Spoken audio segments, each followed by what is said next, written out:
Hi, everybody. Okay, so let's see.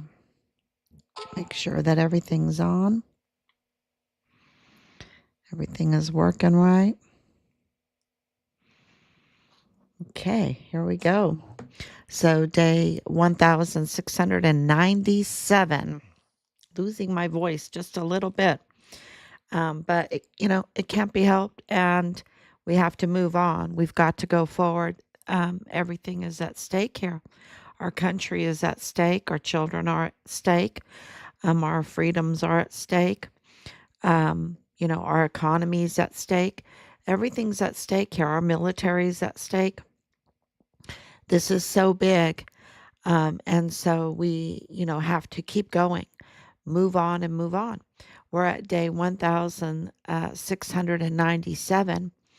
And, we have really done miraculous things, way back when. And now, everything that we have done over the last 4.5 years, just about 4.5 years. It's going to be 5 years in July, August, um, has just been miraculous. It's just, um, changed everything. And we are getting word in every day from El Paso. Remember, I was born at White Sands. We have long ties. I went to school. I went to school at Bassett. I went to school at MacArthur. I went to school on Fort Bliss. Um, I even, uh, you know, know William Beaumont very well. Um, the old William Beaumont, and went over to Juarez so many times I can't even count it. I even got, yeah. When they made the little glass figurines. It was a different time when I was little compared to when now that I went there. They have really suffered, and that's at stake too. The well-being of those that live in Juarez, is at stake. The children at stake, and in Chihuahua, and what are we hearing? 6, 7 death camps now with crematoriums, and I didn't even put that on the list to talk about. But this is, this is a horrible future if we don't keep going, if we don't keep uncovering this crime, who's behind this crime, documenting it, filing it, and standing up against this and demanding accountability. And so, Richard's case is a domino effect. Richard, and I know I'm his mother. I know I'm his mother, and I'm just so proud because he is such a hero, y'all. He's such a hero. Um, Very few mothers really get a real chance to have such a heroic son. And the more that we um, investigate, the more that we uncover, the more that we document, the more pieces we put together, the more we see what heroic son that Richard is, and that he needs to be honored for that. He absolutely needs to be honored, and what he put up with was incredible, and stood the test. Yes, they killed him. Yes, they did. But you know, um, if you have a Christian faith like we do, I believe that life goes on, and you are judged. You're judged, and let me tell you, Richard is in a very holy, beautiful place. And I think that his spirit haunts those that murdered him, absolutely comes down and haunts them until justice is done, until accountability is here. And there's just been too many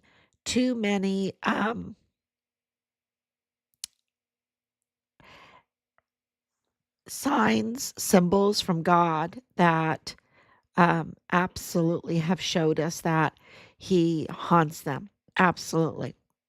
So let's get into what we really need to talk about.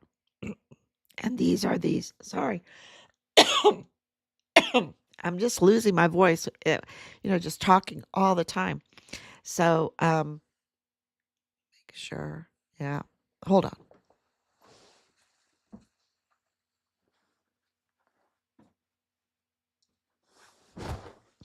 Sorry. I wanted to make sure that my Kleenex was nearby because this gets very emotional when I talk about Richard and uh, about these rogue judges, these judges that are up to no good. I don't even know if they're human, right? I don't even know if they're human because what are they protecting? Hundreds of thousands of children being trafficked and put into the hands of the worst to be victims of the worst type of crimes against children and have that filmed and everything and then end up mostly dead. They're all mostly dead. Is this what the judges are, you know, uh, protecting? This is the money that they want to grease their hands with. I don't know. I do not know. I'm just like, what is going on with these rogue judges? We know in the Walmart mass shooting case, um, both David Guadarrama, the federal judge in the case, and Sam Madrano, it really seems like it. All they cared about was greasing their hands. With enough money, they could be sold out. They are absolutely compromised. We know that they're compromised. There's no doubt that they're compromised because there's so much evidence. When you have robust amount of evidence showing that they're compromised. I mean, you have Judge Guadarrama's manager, his right hand man for the federal courthouse, his daughter married to Patrick Crusius, and he doesn't. He wants the money, right? He doesn't recuse himself.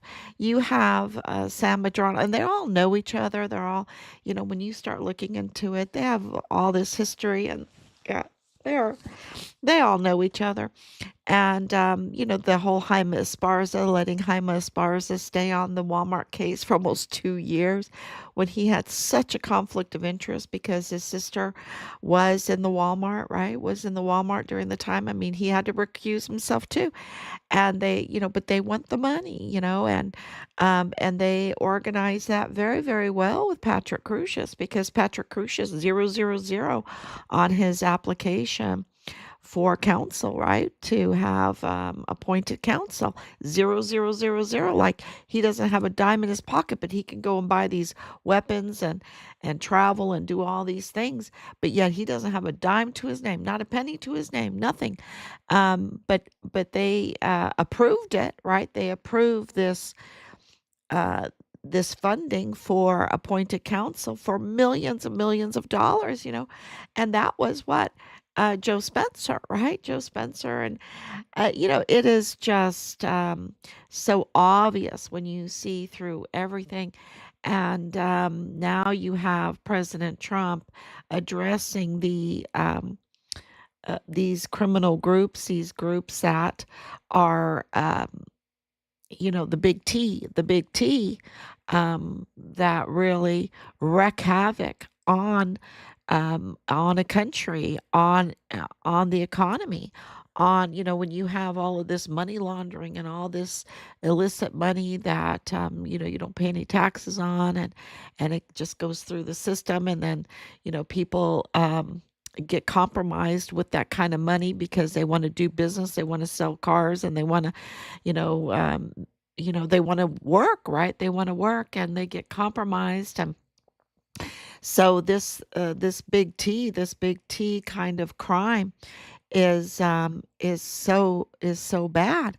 And we have these rogue judges these misbehaving judges, right? They're misbehaving judges. They are absolutely in misconduct, right? In bad conduct. I guess that is the legal term I'm looking for, is bad conduct. They're misbehaving, bad conduct judges. And you know what's come up? Um, oh, and I'm trying to remember the name. Um, what's come up is that these judges cannot stay in their position if they're in bad conduct. If they're in bad conduct, they cannot stay in these positions. And it really um, is moving forward to impeach and just remove them. I guess you can just remove them when they're in bad conduct. And clearly, when they are defending the big T crimes, right? The big T crimes, and criminals up to no good, right? And very, very serious crimes, and trafficking and substances and weapons and ammunition and all of that. When they're involved in that kind of criminal activity and um, snatching positions in our own government, right? These criminals.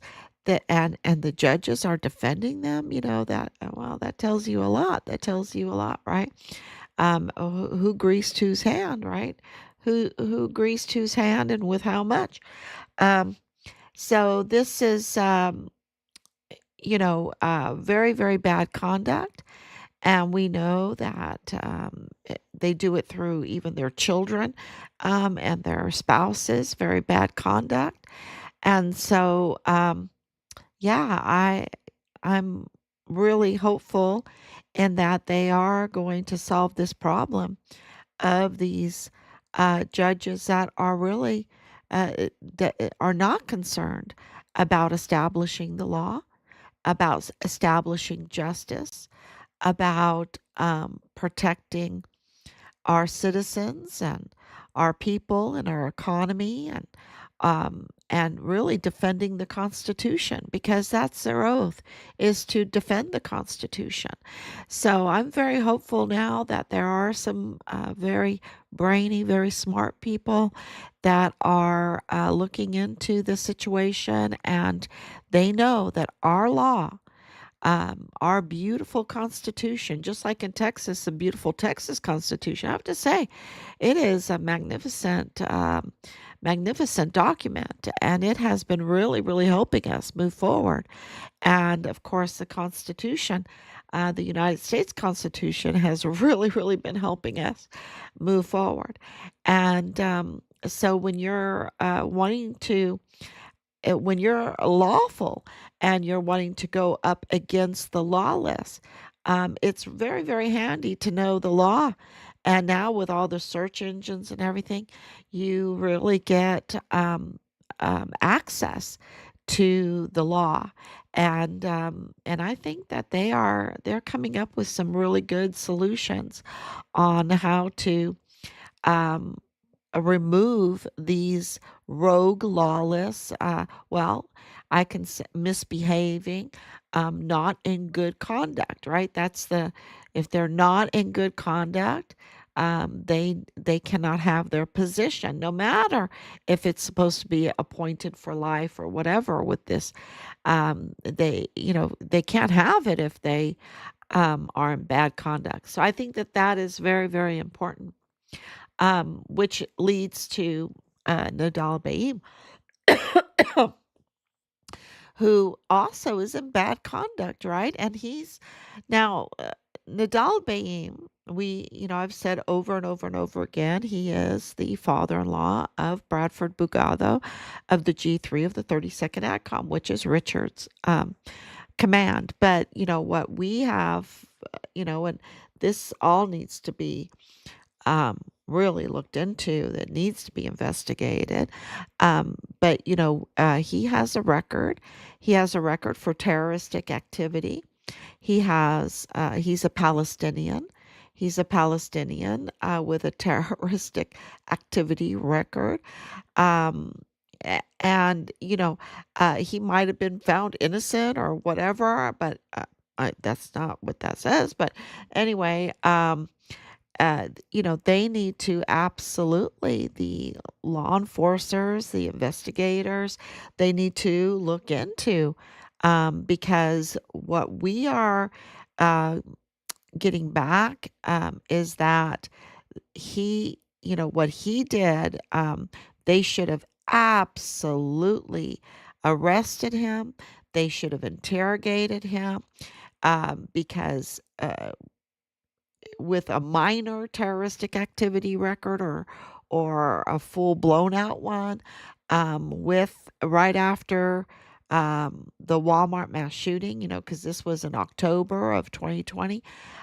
They should have been, right on that when he walked into the Dollar General and said that he was FBI, and said that, yes, he claimed he was FBI, right? He claimed he was FBI, and he said that the FBI had found Richard, and that Richard was dead, and that it was a secret. You could take, and you could take down the flyers, which means that the search is over with. If you command that someone take down the flyers and that you are quiet, you're saying that the search is over. And and with his record, and then with his connection to Western Frontier Trading, which was bidding $3 million of ammunition to the El Paso Police Department, and with the alleged connections to the Hart family um, in that business. They've really been trying to, um, they delete all this stuff. It's like Jules Tuganon Chan. One day everything's up, and thank God I just all saved it. And then the next day, as soon as he finds out that you're looking into him, he wipes everything clean, right? So this is kind of what's happened with the Hearts, and then they'll repost it up, because I have the old um, Dallas Hart uh, LinkedIn, right? It was different, and then they redrafted it or something to put it up or whatever. And they've been trying to cover for him, but he was absolutely Richard's platoon leader. And with Nidal Baem in this European car business like Mercedes, that connects that more. And of course, with this Western Frontier Trading and other LLCs that are really, confirm everything. Uh, but the business, what we are being pointed to is that these businesses are red flags to the law enforcement and intelligence community for washing cartel money, for the laundering of that money. And that's why they should have absolutely done a full blown out investigation on him, instead of saying, oh, oh, he's a nobody. He's a nobody. When he was absolutely a huge somebody, a huge somebody. And so, this was a big deal. And that moved, I believe that is one of the reasons why they moved to redesignate Richard in November, um, um, to Dust One, CONUS Dust One, missing soldier, under the new Vanessa Guillen absent soldier flowchart. I think that this whole thing with Nidal Baem was really, really uh, the motivator, the driver of that. Um, the other, then, if that wasn't enough, then in January of 2022, um, and don't forget that Nidal Baem absolutely confirms that they found his remains, that they found our son's remains, right? And then we have other officials that have confirmed that and are witnesses to that. And to those admissions. And um, I just, with DES, Thomas Kane, and um, that makes me cry. And then if that all is not enough, um, you have Judge Roger Rodriguez filing his whistleblower complaint. And, they absolutely targeted, following that whistleblower complaint, they targeted him.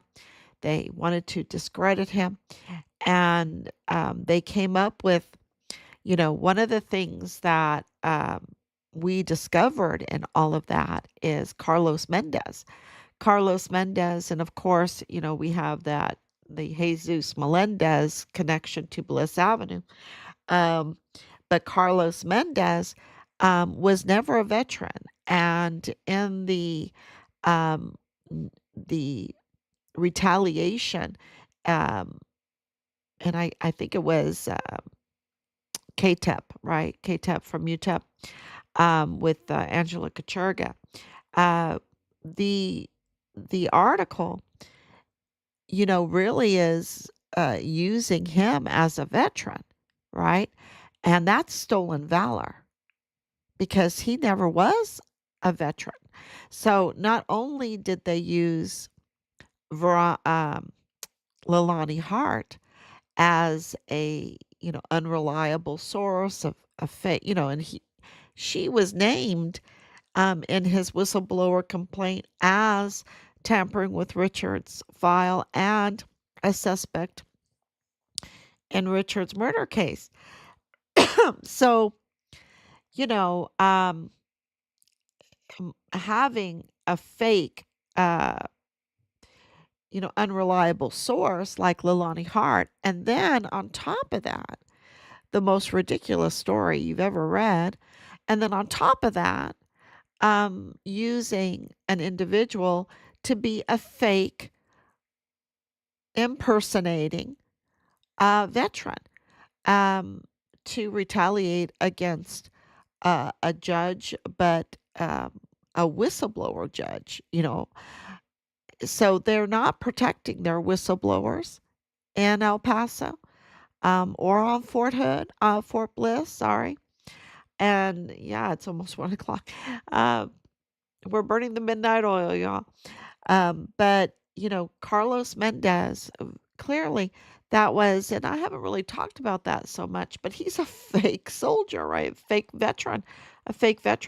And yeah, and I believe that is stolen valor. So, this whole thing with Nidal Baem, um, being a nobody, so he's a fake nobody because he is somebody. And then the stolen valor, the fake veteran, um, that really, what part is he playing, right? Because he's a computer person again. It's all these computer people like Michael Mayella Jr. and Dallas Hart and Carlos Mendez and Jonathan Ambrose. These are very handy computer people.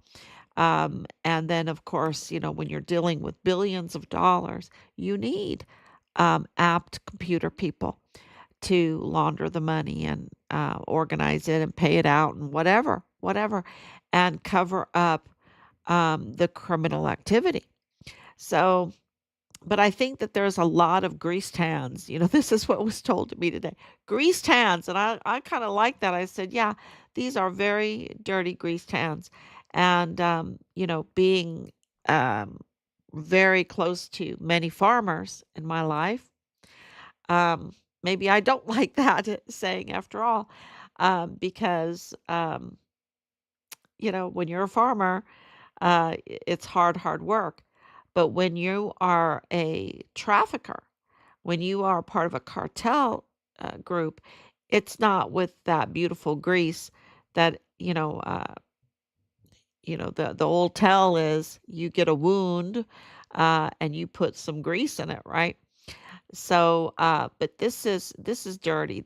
I think they're bloody hands, and it's money. It's money, and it's very dirty. It's very dirty. They're up to no good. They're up to no good. And to have someone that is,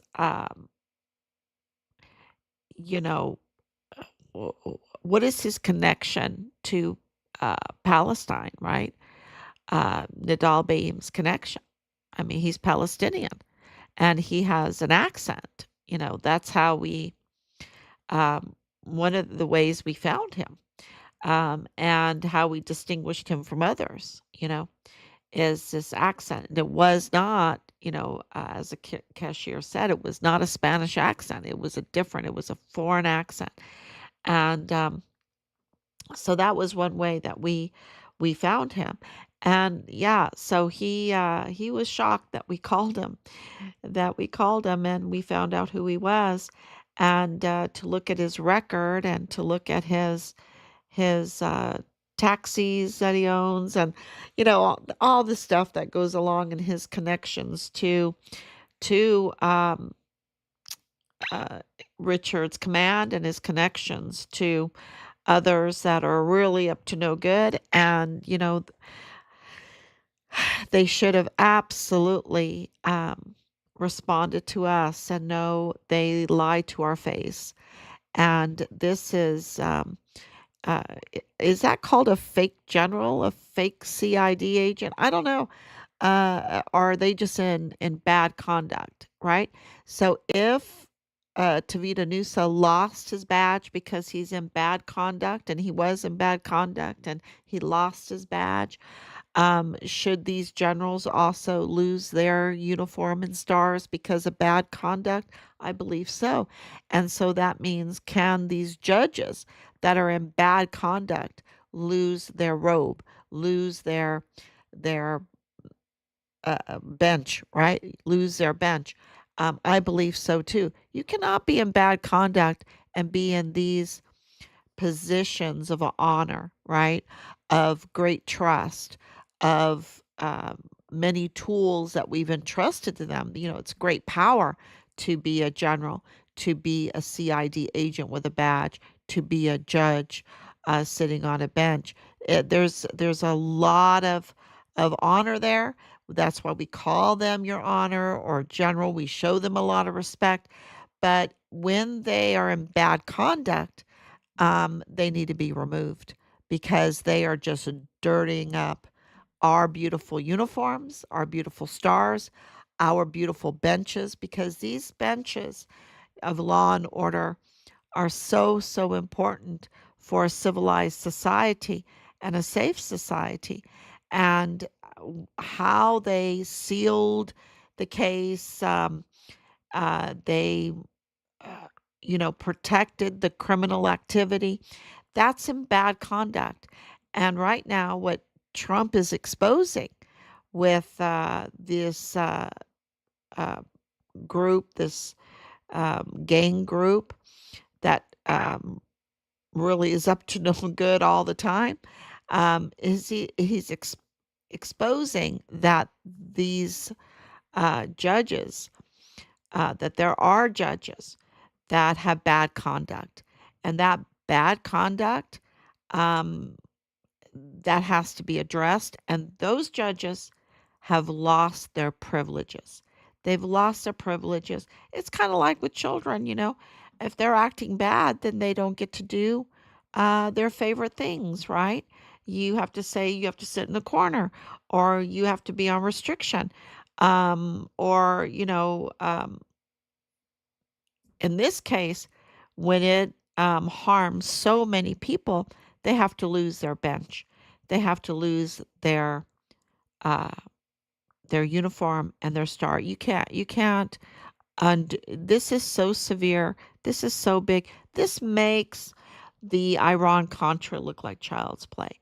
You're talking about billions of dollars of substances, equipment, weapons, ammunition, and hundreds of thousands of children. And And then, the sex cult on Fort Bliss, which we have gotten confirmed over and over again that there was a sex cult activity going on Fort Bliss. And of course, they use that to discredit, right? Discredit anybody on the base, and to control the leadership. So, but the emergency intake center that was built in the beginning of 2021, and there was a lot of these shelters, okay, a lot of these shelters, and we talked about the impersonating uh, charities, right? Impersonating charities, masquerading as charities, and they're really fronts to the trafficking. We've talked about that. But the emergency intake center is different because it was on Fort Bliss and it sucked up a lot of childcare workers um, all around the area, and you know why? You know why it did? Because it could house 10,000 children at one time. That's how big this emergency intake center was. Operating for over 2 years, 10,000 children at a time.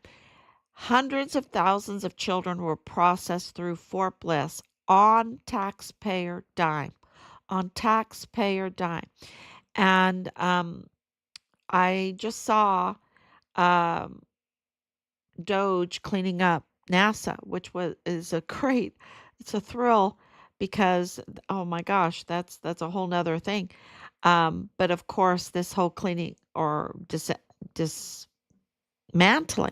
the Department of Education, which was such a thrill to see. We've been waiting for that for a long, long time. I mean, for years and years and years. And we have to celebrate that. We have to celebrate because, we complained, oh, they're wasting our money. But now, finally, they're starting to expose the waste and they're starting to turn off the spigot. That spigot is money from you and me. It's from taxpayers' money. And it's just like with Patrick Crusius. Uh, why were taxpayers, federal and state, right, on the hook for millions and millions of dollars for his defense? When he comes from a pretty well-to-do family, they're not poor at all. But yet, on the application form, it's 000, 000 for appointed counsel. That wasn't true, and it got approved. It got approved.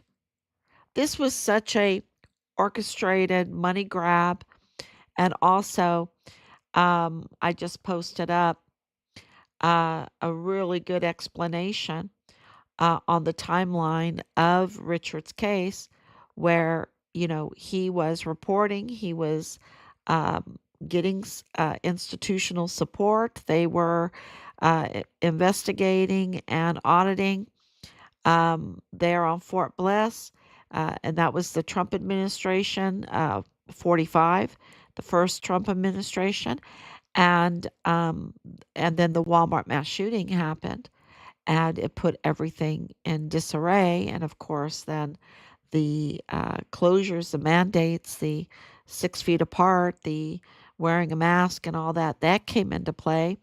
And Richard became the target, right? Richard became the target. And of course, they abused their power. They went into bad conduct, right? They went into bad conduct against a whistleblower. And he came out squeaky clean, and they just couldn't. It became personal to them, and they had to murder him. This is, uh, you know, the Biden time period. Lived through it day in and day out. They absolutely did whatever they could, and we worked and we still are, tails off to move the ball forward, because they did whatever they could to try to cover this up.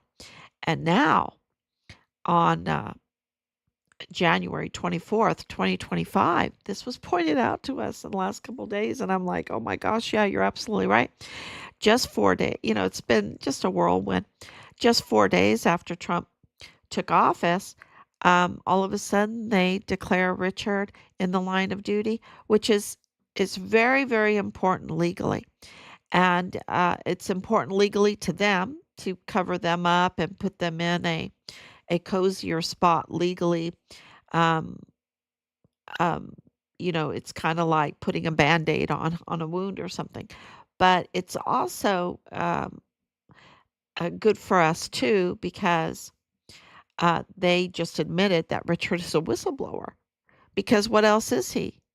He didn't die, in the working on something in the motor pool or, uh, you know, whatever in the line of duty.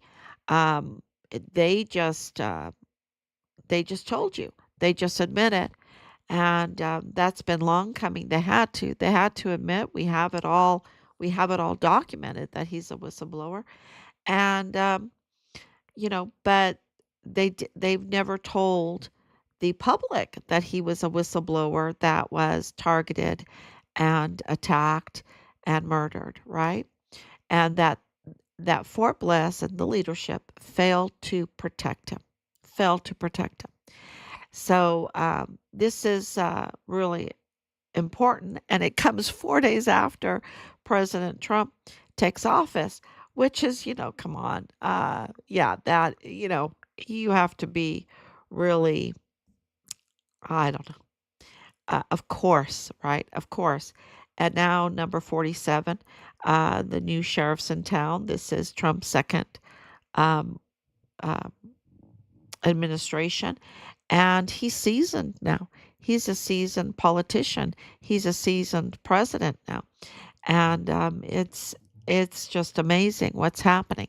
And if he can, um, and if anyone can do it, he can do it. Is uh, make these judges that are in bad conduct lose their bench. Wowzer, wowzer, wowzer.